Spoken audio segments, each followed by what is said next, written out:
and welcome to the Couch Coaches Podcast, where the perspective is always better from the couch. We are here to discuss the major sports stories of the day, and yesterday was a really big one.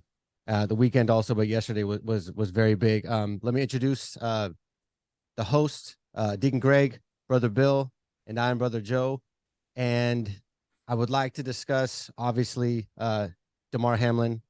Everybody that was watching the game last night and everybody that has seen the news since saw something that, at least in the NFL, we really haven't seen before. There's been some similar stuff in soccer, in hockey, and then I guess just reading the history of it, there was, I guess, in the 70s, there was a player that also collapsed. But watching those guys, because you've seen an ambulance come out on the field before, you've seen a guy in a stretcher before, and it's never good. You never want to see that.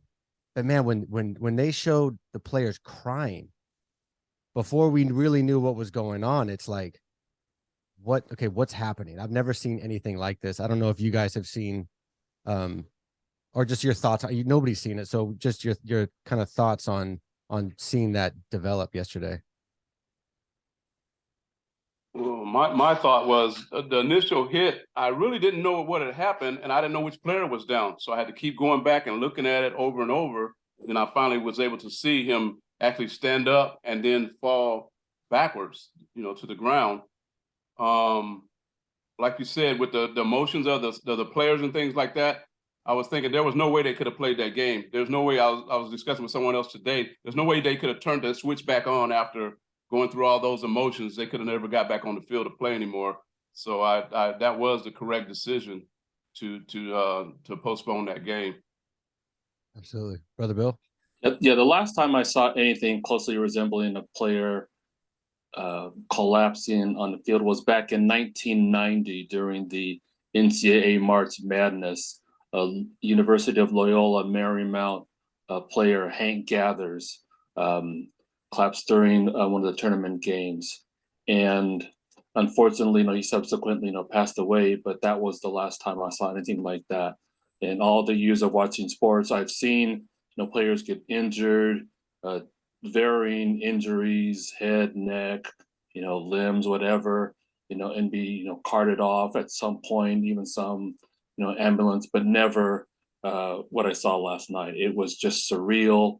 And my first thought was, my Lord, I just hope and pray that he's okay. Once I realized how serious it must have been, just as Deacon Greg said, based on, the players' reactions. So again, just thoughts and prayers are with the family, and we'll just continue to get updates. And then all of this, the Lord willing that he is able to recover. Just what a testimony it's going to be to on that stage, to know that there are so many people who are praying for him. I mean, prayer always is, if God can be lifted up even in tragedy like this, then praise God. So again, just praying for the family. Yeah, absolutely. So I didn't hear about the player in the NCAA tournament. And then talking, especially because everybody last night on Twitter is like, cancel the game. Did they cancel the game that player was playing in, or did they keep playing? They kept playing because once, again, he collapsed, but as best as I can remember, they finished the game. I think once he kind of left, my belief is at that time, it wasn't clear how serious it was. So, okay. I could be mistaken. It seems my best recollection is that they finished that particular tournament game.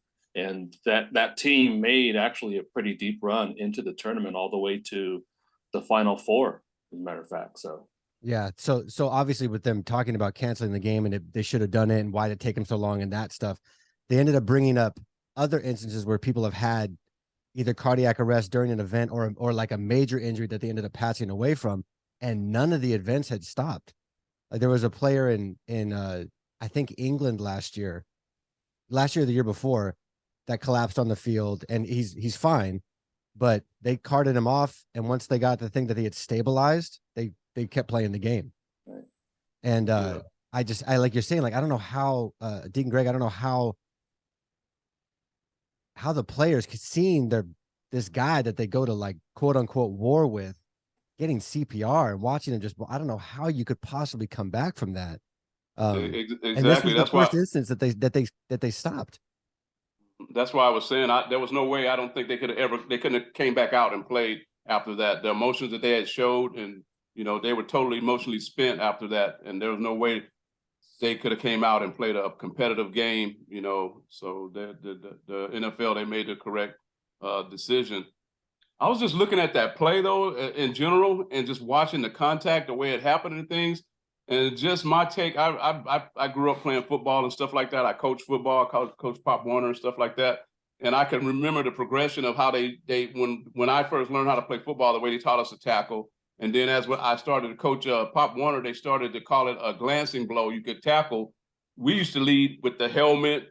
You couldn't lead with the crown, but you could lead almost with your face mask in the front of your helmet. And so that's how, and then we would wrap up. That's how we were taught to tackle. Then as I was coaching Pop Warner, it became a glancing blow. So you could come off to the side. You couldn't hit a direct hit with the helmet, but you could do a glancing blow. But my point is I think that the way that they're playing football now is it puts the defense at risk, because you got to come in with your shoulder, and the offense still has a tendency of lowering their helmet to put their helmet on you. So you're coming in kind of upright a little more and trying to get a shoulder in there, and then you got a guy that's coming down. Natural instinct is to go down when you're running the ball, is to get down with your helmet. And I kind of seen a little bit of that helmet going to his chest when that happened. So I think the NFL has a problem, some kind of way of trying to address this tackling thing, because I'm surprised more people haven't gotten hurt, not to that extent, but just, that's a difficult way to try to tackle, trying to get that. You got to get your shoulder in there. You can't lead. There's got to be something going on, or they need to really emphasize the offense can't get their helmet down. They have to get, you can't lead with your helmet.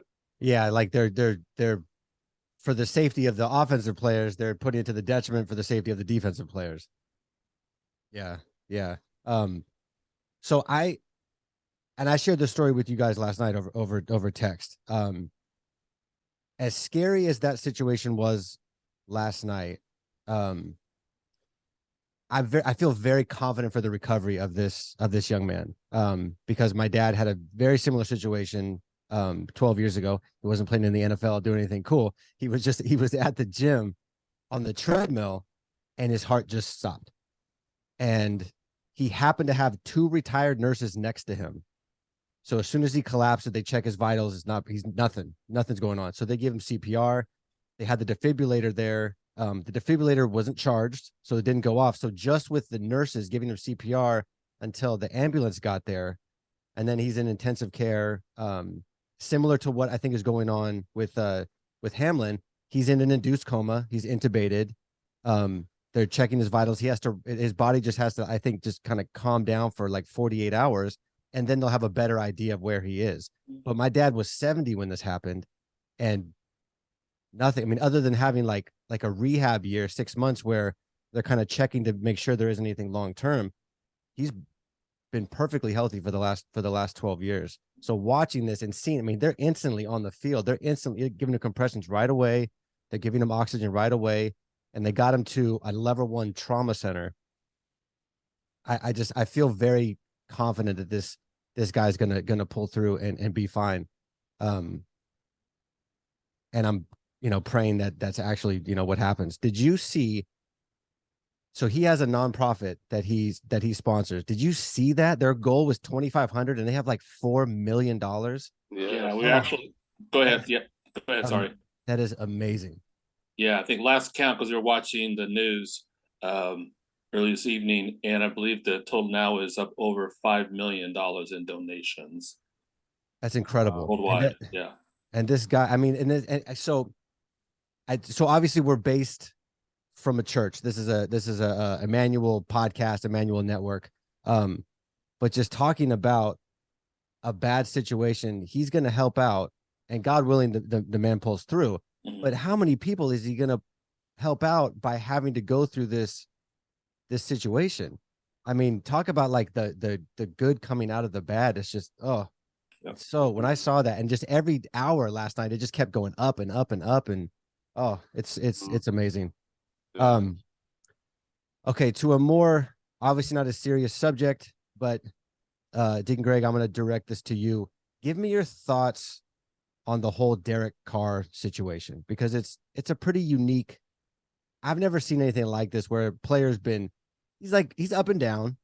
Had a good year last year at all the turmoil that the Raiders were going through last year, led him to the playoffs, and then just a stinker this year to the point where they're benching him and then he's not coming into the facility.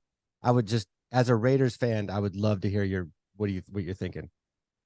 Well, my take on that, to give you a little background, is when they were in Oakland, I was a season ticket holder from the time they came back to the Oakland till the time they left. So I was able to see Derek Carr through his rookie year all the way up until now. And to me, Derek Carr, I think he got injured in 2016, and we were on our way to the playoffs and things like that. And I was at that game, and he was really had a lot of fire, and he was really playing the ball really well. After that injury and coming back, he's, like you said, he's been very inconsistent. And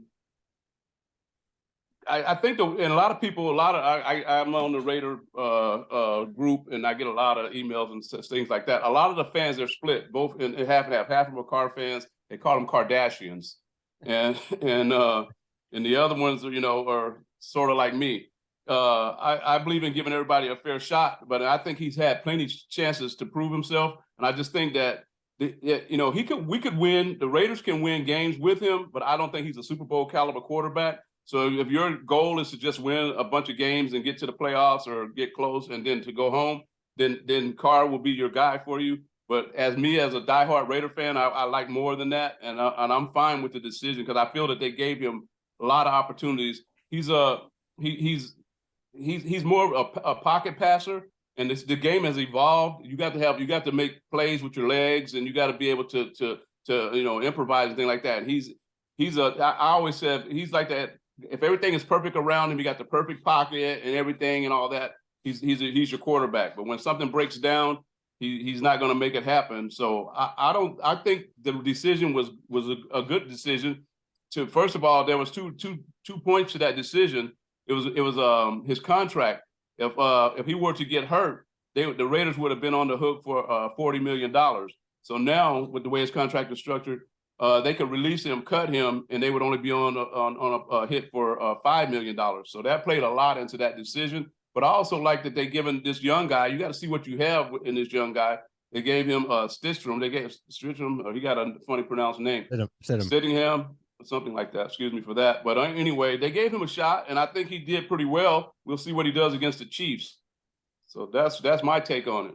So Brother Bill, from an outside perspective, how do you see Dak? How do you see Dak? How do you see Derek? I say that I slipped because I see Dak and Derek as like almost the same quarterback. So I slipped. Yeah, I see it's ironic that in the season, in his best year, when they went to the playoffs, my sense was they had less of a running game than they did this year. And I've always been a proponent of, even with your best quarterback in terms of passing, to offensively to complement that with a good running game, because I believe games and championships are won in the trenches, right? Run the ball, stop the run. So to see what the running back was able to do this year, Josh Jacobs was able to do this year, it's felt like that should have taken some of the pressure off of Carr, right? And so not watching enough of the games, the Raider games, what I don't know is what the percentage of run to pass was. So I guess I say all that to say, was he trying to do too much? And so I guess that would be my concern if he was trying to do too much. And when they had a good running game, because when I put up they showed the numbers of his number of interceptions, I was surprised that it was that high, given they had such a good running game, for what I could tell. And they lost a lot of close games. So it's unfortunate. The likable person, but I think to Deacon Greg's point, as quarterback, there's tiers. Your top tier, second tier, third, and then the ones who could easily be replaced by a backup quarterback. And it just seemed like Derek Carr was always caught in that second tier range. And to Deacon's great point, not having that it factor, right? To be able to create when things aren't going well, to get out of trouble, to not make the negative play. So I think all in all, yeah, I mean, see where he lands. If he either stays with the Raiders or ends up, going somewhere else with another team, and then hopefully can get better. Because you never want to see a person who seems like they try hard to be out of a job. That's always tough. And if they're willing to try to improve, then hopefully they'll get another shot. Yeah. What team do you see him? Because I see it being tough because everybody in the league knows they have to cut him by like, what is it, like 2 days or 3 days after the Super Bowl or something like that, or he gets that 40 million guaranteed. With everybody knowing that, I can't imagine anybody wanting to trade for him because he also has a no trade clause. So it's not like any team can just go in there and offer a couple ones and get him.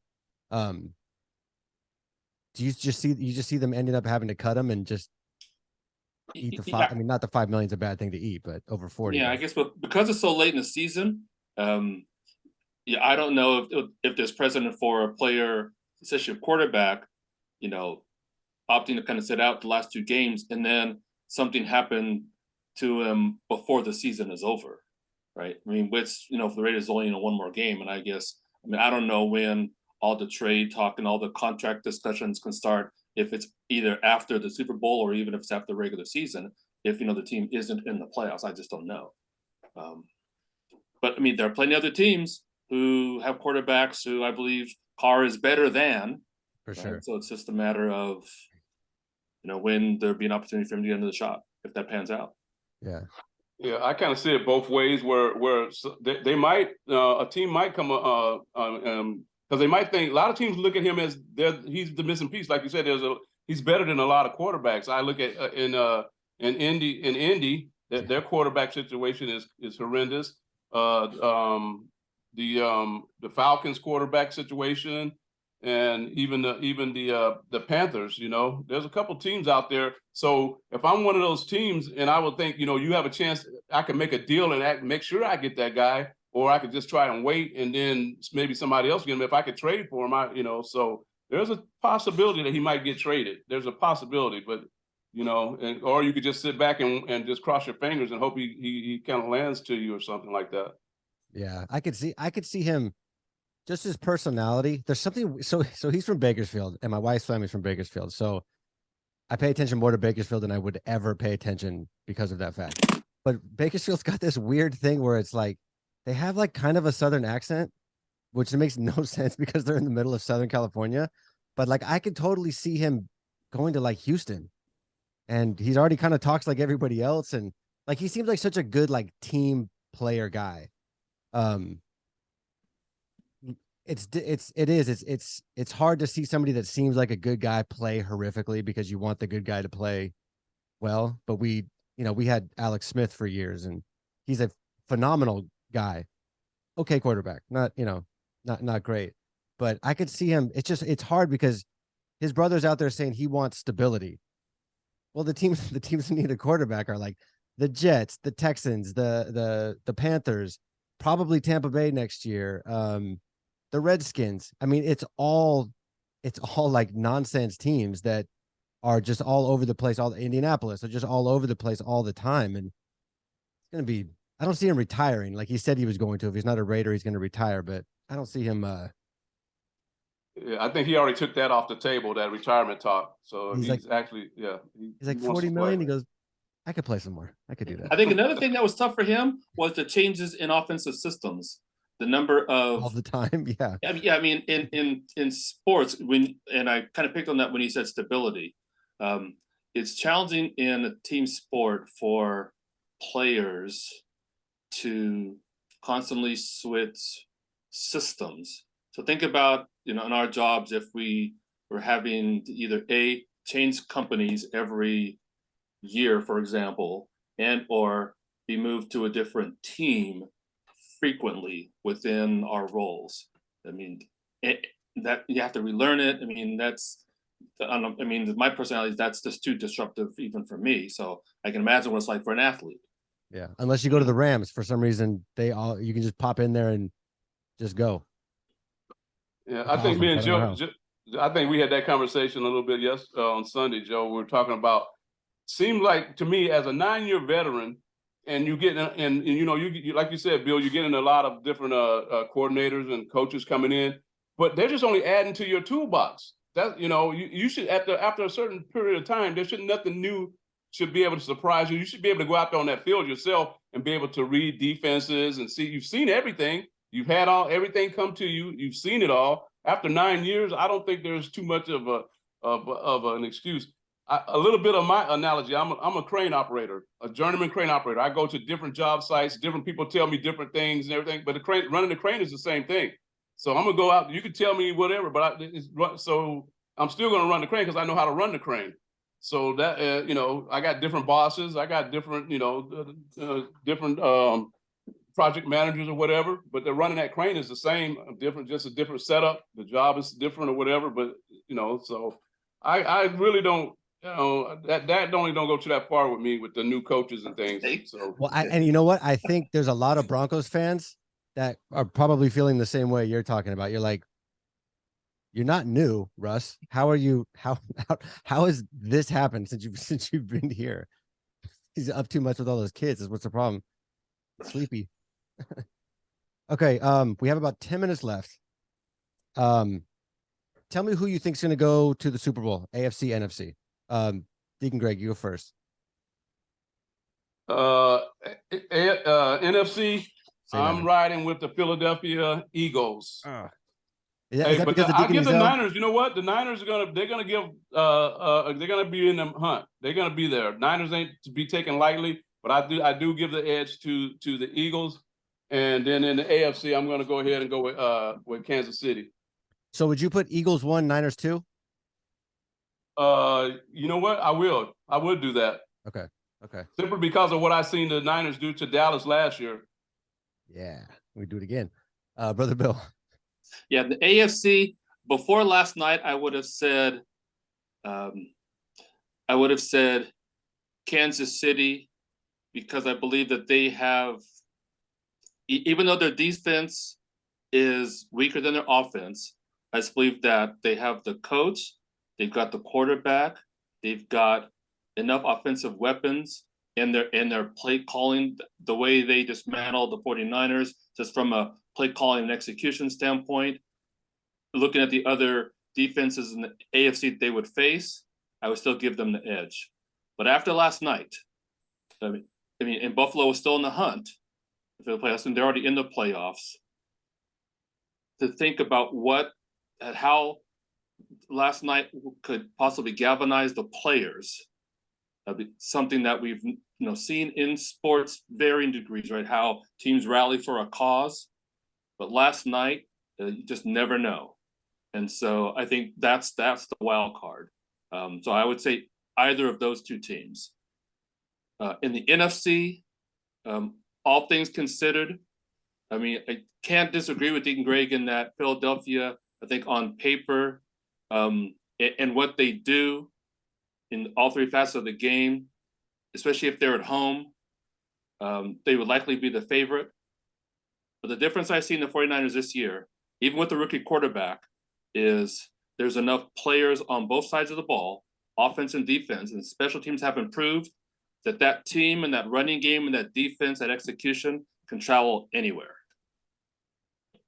And so it would not surprise me if even on the road, if the Niners had to go to Philadelphia, if they get that far, that's a game they can win. Yeah, I think that. So I had a very similar thought about Buffalo. I was all Kansas City just because I don't see Mahomes playing subpar like he did last year. And I think they run actually probably a better offense. They run like a real offense now, as opposed to just like the big plays to Tyreek Hill like they've had the last couple of years. So I had them in my mind. I had the Niners and Chiefs, rematch. And then last night, it's like, I feel like that dude's going to be okay. And I feel like those guys are going to be so fired up, that he's going to be okay. and to play hard for him. And I mean, he's already isn't he? He was substituting for somebody else too, wasn't Yes, he? right. Yes. I mean, Right. I think, yeah, I could just see the city rallying behind them and the players rallying together. I could see that being a huge factor. I would love to have seen the Niners and Eagles healthy, or the Eagles healthy. And I think their health is going to be the biggest factor in them not getting past the Niners, who I know the Niners are going to demolish the Cowboys. And I am so here for it. I actually want them to win I wanted them to win the division so we could beat them in Dallas again, because that feels so much better to do that. But we can beat them here. I'm okay with that also. Well, so you mentioned health. Are you talking about Jalen Hurts' health or other players? The offensive line. I mean, they have a lot of injuries right now, and that's why they're like, it's not just Minshew being in there that's kind of throwing this thing off. Well, and if they don't, I mean, if they get healthy, then they get healthy, and it'll be an amazing NFC Championship game. But yeah, and I did mention earlier, Brock Purdy being a rookie. Sure, is he playing like most rookie quarterbacks that we have seen? No, playing better than expected. And so I wouldn't expect that to change in terms of the play calling. I mean, so much, and I've been, talking to other Niner fans, some are critical at times of Kyle Shanahan's play calling, especially in the second half of games where there were times, especially last year, where they just couldn't hold leads because they just couldn't score in the second half. And those is, driving us, fans crazy.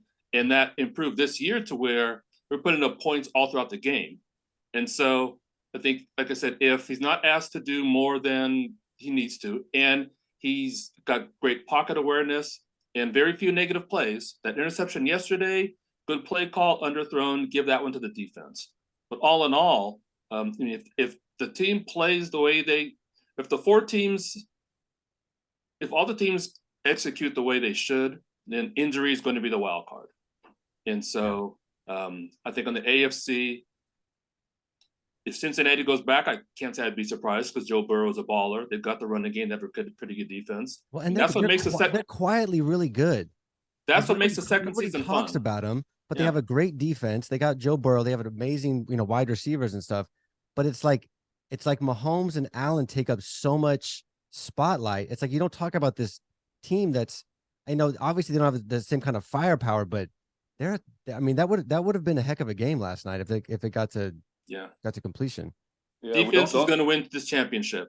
It almost always does. Offense helps, but it's going to be the defense. Yeah, don't sleep on Cincinnati. I think the reason they didn't get all the spotlight is because they kind of started off slow this year.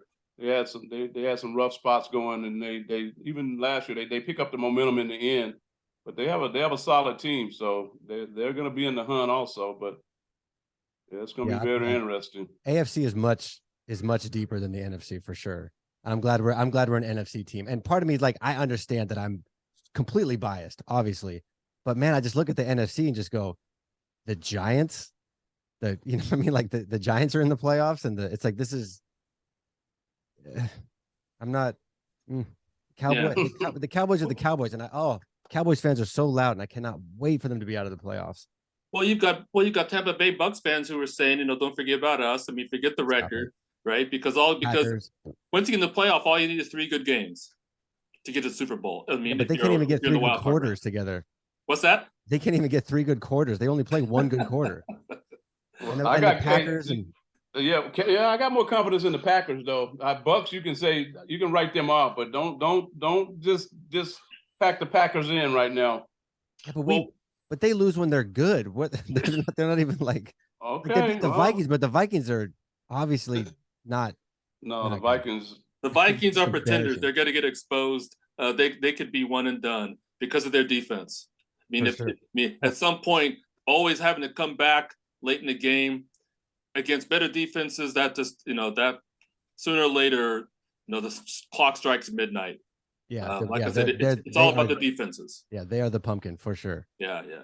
All right, guys. So that is our 30-minute mark. I appreciate your time. We will be back again next Tuesday to talk about what's going on next week. So there's 3 of us right now. There's always a spot open for potentially one more, depending on the topics.